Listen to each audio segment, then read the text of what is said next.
જય હિન્દ મિત્રો, ચૂંટણી પંચ દ્વારા રાજ્યસભાના ચૂંટણીની જાહેરાત થઈ છે, જેમાં ગુજરાતનો સમાવેશ થયો છે. તો જીપીએસસી કે સીસી એસ્પિરન્ટ તરીકે રાજ્યસભાની આ તમામ મહત્વની બાબતો તમને ખબર હોવી જોઈએ. તો ચાલો આ તમામ મહત્વની બાબતોની આપણે ચર્ચા કરીએ, જેથી કરીને પરીક્ષામાં તમારો એક પણ માર્ક્સ કપાય નહીં. તો રાજ્યસભા કે ઉપલા ગૃહની રચના જે છે અનુચ્છેદ 80 અંતર્ગત 3 એપ્રિલ 1952 ના રોજ થયેલ છે. તેની પ્રથમ બેઠક જે છે 13 મે 1952 ના રોજ યોજાઈ હતી. હવે હોદ્દાની રૂએ આપણા ઉપરાષ્ટ્રપતિ જે છે એ રાજ્યસભાના સભાપતિ કહેવાય છે. સભ્ય સંખ્યાની વાત કરીએ તો મહત્તમ સભ્ય સંખ્યા જે છે 250 સભ્યોની છે, જેમાં 238 રાજ્ય કે કેન્દ્ર શાસિત પ્રદેશના છે. 12 સભ્યો જે છે અનુચ્છેદ 80 અંતર્ગત રાષ્ટ્રપતિ નિમણૂક કરે છે, જેમાં કલા, સેવા, સાહિત્ય અને વિજ્ઞાન ક્ષેત્રના વ્યક્તિઓને નિમણૂક આપવામાં આવે છે.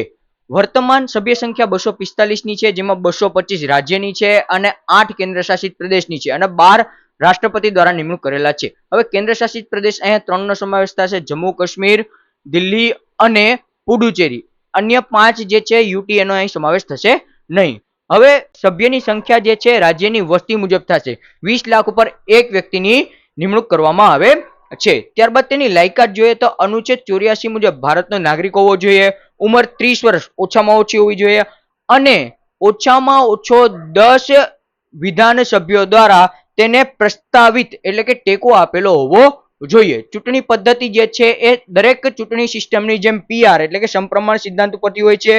અપ્રત્યક્ષ રીતે તેની ચૂંટણી થાય છે અને એકલ્ય સંક્રમણિત મત પદ્ધતિ એટલે કે સિંગલ ટ્રાન્સફરેબલ વોટ સિસ્ટમથી ચૂંટણી યોજાતી હોય છે. ત્યારબાદ તેનો કાર્યકાળ તો રાજ્યસભાનો કોઈ કાર્યકાળ નથી, પણ તેના સભ્યોનો કાર્યકાળ છે.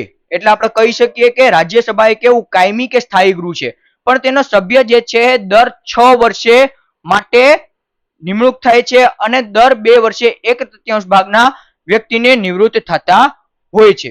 હવે બે સત્રો વચ્ચેનો સમયગાળો 6 મહિનાથી વધુનો હોવો જોઈએ નહીં અને એક નાણાં ખરડા સિવાય જે લોકસભા અને રાજ્યસભાની શક્તિઓ સમાન હોય છે, પણ રાજ્યસભાને થોડેક વિશિષ્ટ લાભો મળેલા છે, જે અંતર્ગત અનુચ્છેદ 312 મુજબ અખિલ ભારતીય સેવાનું સર્જન કરી શકે છે.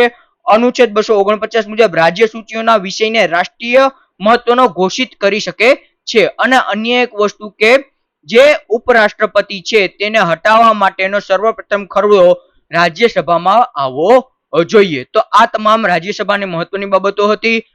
હવે તમે મને નીચે કમેન્ટમાં જણાવો કે આપણા હાલના રાજ્યસભાના સભાપતિ કોણ છે, અને જો લોકસભા વિશે આવી તમને તમામ માહિતી જોતી હોય તો નીચે કમેન્ટ કરો. જો વિડીયો ગમે તો લાઈક કરી શિવમ એકેડમીને સબસ્ક્રાઇબ કરવાનું ભૂલતા નહીં. અસ્તુ. જય હિન્દ.